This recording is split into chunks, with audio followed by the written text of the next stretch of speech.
It's been over 3 years since we last saw a numbered entry in the series that popularized survival horror.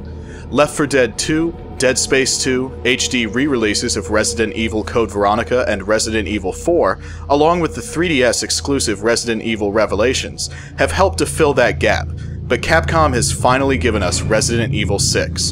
An extremely ambitious game, RE6 tries to simultaneously return to its survival horror roots, push ludicrous action, and tell multiple stories, all in the same game. Keeping these moving parts from dissolving into a muddled mess is a tall order, but a crew of Raccoon City alums and a fresh batch of characters might just be up to the challenge. Resident Evil 6 features 3 campaigns that each star a character from past games paired with a newcomer. Resident Evil 5 introduced cooperative play into the series, and it looks like partners are here to stay. Even while playing alone, you will be accompanied at all times by a computer-controlled companion, who will lend supporting fire and even help you up when enemies knock you down. Mercifully, you don't have to worry about managing your partner's inventory. They're pretty good at handling themselves, and I never once had to protect or pick up a downed ally. I do wish I had the option to play completely by myself though, as having someone, AI or otherwise, tagging along kind of crushes most opportunities this game might have had for instilling real horror. Familiar Resident Evil trappings are here as far as green and red herbs, limited ammunition, and grotesque monsters, but this game feels very different from those that came before. Characters move more briskly, chase sequences are more frequent, and puzzles are few and far between. In some segments, it feels like Capcom is trying to ape Gears of War with big shootouts and a fully, though clumsily, implemented cover system. In other sections, you might find yourself running toward the camera in a fashion eerily reminiscent of Uncharted. Now, I know Resident Evil 4 featured tense running segments well before Uncharted came out, and that Cliff Bleszinski has named RE4 as the inspiration for many of the game mechanics in the original Gears of War. Capcom did over-the-shoulder third-person shooting and tense chases way back in 2005. They simply haven't innovated that much here. Shifting camera angles and less-than-perfect controls frequently make hurriedly escaping danger a tedious game of trial and error. Thankfully, there are very frequent checkpoints, so you won't have to slog through long sections repeatedly just to have another shot at getting past a hazard that kills you instantly.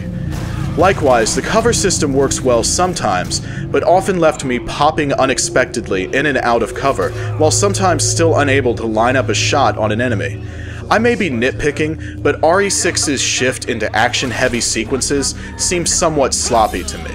Even when you do need to solve a puzzle, keys are highlighted with waypoints, and you are constantly bedeviled by enemies that, in some cases, seem to endlessly respawn. Zombies popping up unexpectedly out of closets might be a tired mechanic, but I prefer that to constantly fighting. Moments where this game could build tension are discreetly separated from those where you're being attacked, so you never get a chance to really be afraid. Each of RE6's campaigns do feature different feels though, and that's much appreciated. Leon and Helena's story feels the most like a classic Resident Evil, and marks the return of the series' once trademark zombies. Chris and Piers go on a combat-heavy adventure that feels more like a military shooter with horror elements. That leaves Jake and Sherry, whose tale sees them pursued by the seemingly unstoppable Ustinov, harkening back to the Nemesis from Resident Evil 3. All of these stories weave together in a clever fashion, and you will be able to switch between the campaigns whenever you like. Sections of each campaign will intersect with the others and help fill in all the bits of the story. It's a very cool system that kept me interested even when playing through some of this game's more ridiculous moments. There are parts of this game where everything will come together in just the right way, leading to some very fun and tense moments. But that's not the case most of the time. Horde mode style enemy onslaughts and some less than stellar driving segments seem like they're just padding this game's length and mar what could have been a truly exceptional entry into the Resident Evil franchise. I love the 3 campaign idea in theory, but in this case it simply makes this feel like a game whose good bits have been spread a little thin. Creaking wood, shuffling footsteps, and groaning monsters all sound creepy and help set a great mood in RE6's slower moments. Most of the time though, you'll be hearing gunshots, explosions, and shrieking monsters. All of these sound effects are well mixed and definitely sound great. Music changes appropriately, shifting from creepy and subdued to tense and percussive as each moment dictates. There were some strange moments where the music would go away completely during a shootout, but these were pretty infrequent. I really enjoyed this game's soundtrack, and it's clear Capcom has paid a lot of attention to each track's quality. The voice acting here is actually pretty good, too. What? You could be the key to saving this world, Jake Mueller.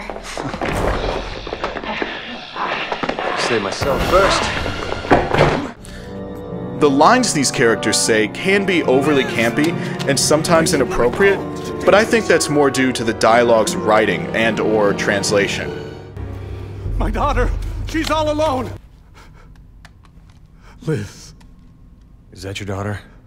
RE6's audio package is great and goes a long way towards setting a tone that keeps this from being just another action shooter.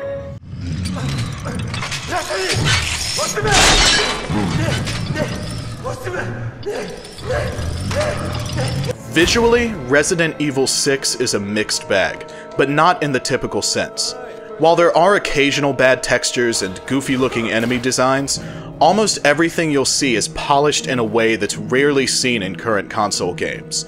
Light and shadows are used to great effect, character models are highly detailed, and facial animations in particular are often exceptional. It's the way this game moves that proves the most problematic. Enemy animations are pretty good until you attack them. This has been the case since Resident Evil 4, but I was hoping it would be remedied here. It just sticks out against how detailed every other part of this game looks. Also, while I feel there's some validity to complaints about past RE games featuring tank controls, in Resident Evils 4 and 5, restrained character movement let designers have some control over what you would be looking at.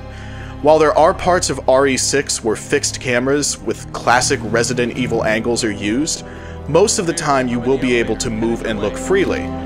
Unlike in most AAA third-person shooters, however, your character will jerkily rotate, and it's often difficult to fix your view on what you want to see, breaking the otherwise great visual fidelity. There are some amazing looking moments in here, but seeing a character switching weapons or run in place, among other things, really hurts an otherwise phenomenal looking game.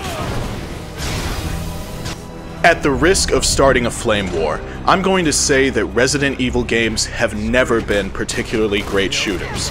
Much like the Metal Gear series, shooting is important, but it's handled in a more methodical way that makes just using guns while running around seem like a bad strategy. I think that's great. I don't want every game to feel like Gears of War, Halo, or Call of Duty. While you can earn skill points and use them to level up attributes like recoil control and firearm power, Resident Evil 6 still makes using guns a little trickier than its third-person shooter peers. That makes moment-to-moment gameplay particularly tense, because your life will frequently depend on making tricky shots that are more difficult here than they would be in other games. Running and shooting feels a little more loose than I would prefer, but it works well enough. A great deal of the time you will need to execute quick-time events that require you to swirl a joystick around or hit an appropriate button in response to an on-screen prompt. You'll see some of these context-sensitive events more often than others when you need to shake off an enemy or jump across small gaps. Some of the prompts can be confusing at first glance, but required button presses or joystick motions always seem appropriate. Moving through this game requires basic navigation, shooting, running from danger, and even some driving segments. The last two don't work so well all the time, but they can be very exciting nonetheless. Certain unique moments that require stealth or rudimentary puzzle solving will arise from time to time, and these are the points where Resident Evil 6 starts to shine. Also, the boss fights here are very engaging, featuring multiple stages and harken back to past Resident Evil greatness.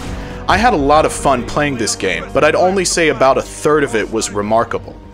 The rest isn't bad, and maybe I was just hoping for more from a franchise I love, but large chunks of this game feel merely mediocre.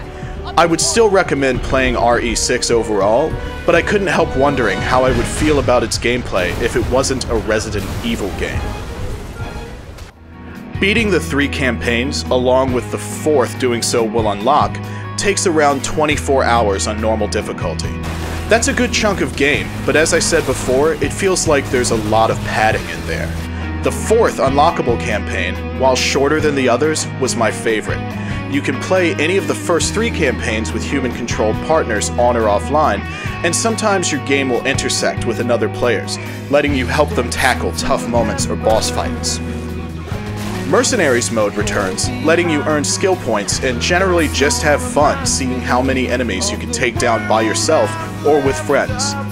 One unique addition is Agent Hunt, where you can enter another player's game online as an enemy and try to take them down as they play through the campaign. This can be fun in small doses, but I doubt it will have much staying power with the online community at large. Resident Evil devotees will no doubt love the plot twists, multiple ways to play, and the myriad collectibles to find by shooting blue medallions scattered throughout the game. There is a lot of content here, but I'm not sure this game will have what it takes to keep newcomers to Resident Evil, or purists who think the series peaked with RE2 or 4, playing once they've beaten the 4 campaigns. Personally, I plan on playing a lot more of this game. Capcom took some big risks with Resident Evil 6, and while they don't all pay off, the ones that do are refreshing and remind me why I keep playing this series.